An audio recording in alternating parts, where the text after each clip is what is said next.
Yeah, welcome back, everybody. You know, I just returned from the wildest work trip of my entire life. Normally, I might be fortunate enough to chase down at least one of these stories in the span of a year, if ever, but as it turned out, all the stars lined up for an outrageous work week by my standards. The original intent was to fly to Los Angeles for a behind-the-scenes story with a friend of mine. This is Brendan Feely. He used to work with us here in Billings as a news reporter. Roughly 15 years later, he's now a writer for NCIS, one of CBS's most popular TV shows. They were shooting Brendan's latest episode over the last week and a half. When the trip was approved on his end and mine, I started charging through homework on any other local features that may coincide. Turns out the Lakers were playing LeBron and the Cavs while I was there. Lakers, of course, took this guy, former Wyoming Cowboys star Larry Nance, 3 years ago in the NBA's first round. They traded him to the Cavs just a month ago. I contacted the Lakers requesting credentials. They referred me to the Cavs, who wanted to know my reason for the Nance story. They liked it, they approved it. I landed in LA last Sunday at 2:30. Game started at 6. I rocket from LAX to Staples Center. Knocked out pregame interviews with the Lakers, Lonzo Ball and Kyle Kuzma, talking about their playing time with Nance.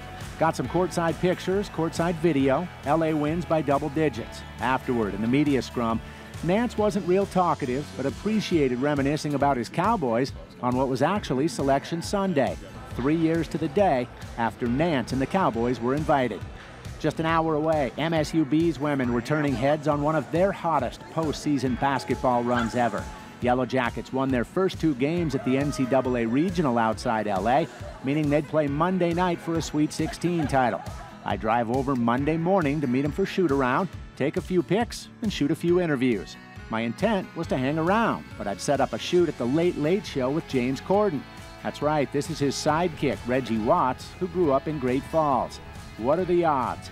Just to set up this shoot, I had a back and forth of more than 30 emails with Reggie's agent, his publicist, and a Late Late Show publicist. Original plan was to squeeze in Reggie's interview between MSUB's workout and that night's title game. While I was at shoot-around, CBS emailed saying at the last minute they changed the recording time for that night's Corden show. That changed my window to interview Reggie. I drive an hour to the Corden show. They invite me in to watch in the green room just a few steps from the guest dressing rooms. Reggie unexpectedly came out to greet me in this Montana shirt just a few minutes before the show, then gave me a half hour afterward. But there goes my chance to cover MSUB's title game. On the bright side, Brendan's wife Joy is a publicist. That's right, she managed last-minute tickets to this Hollywood premiere for the new release of Tomb Raider. Just came out Friday. These are some pictures I took. So there we were on a whim, standing next to the red carpet, which was actually black, and attending with the cast, agents, publicists, producers, and directors. By the way, all you can handle popcorn and soft drinks inside.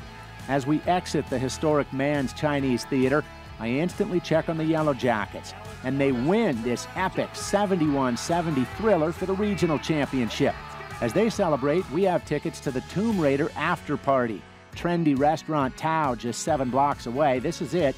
We literally walked the Walk of Stars to get there. As with the premiere, security is airtight. Inside, everything's on the house, though, including excellent Chinese food. And that brings us to Tuesday, finally a day of reprieve. Or, how do they say it? A day at the beach?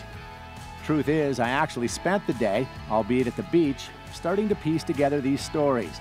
Wednesday, I'm on set with Brendan at NCIS. He spent the last 2 months writing and tweaking his script for what will be the show's 350th episode. It's one of his favorite titles, Sight Unseen. The idea starts as a molecule on this whiteboard and evolves from there. 3 months worth of writing, shooting, tweaking, and executive approval add up to one 40-minute episode, set to air 4 weeks from tomorrow.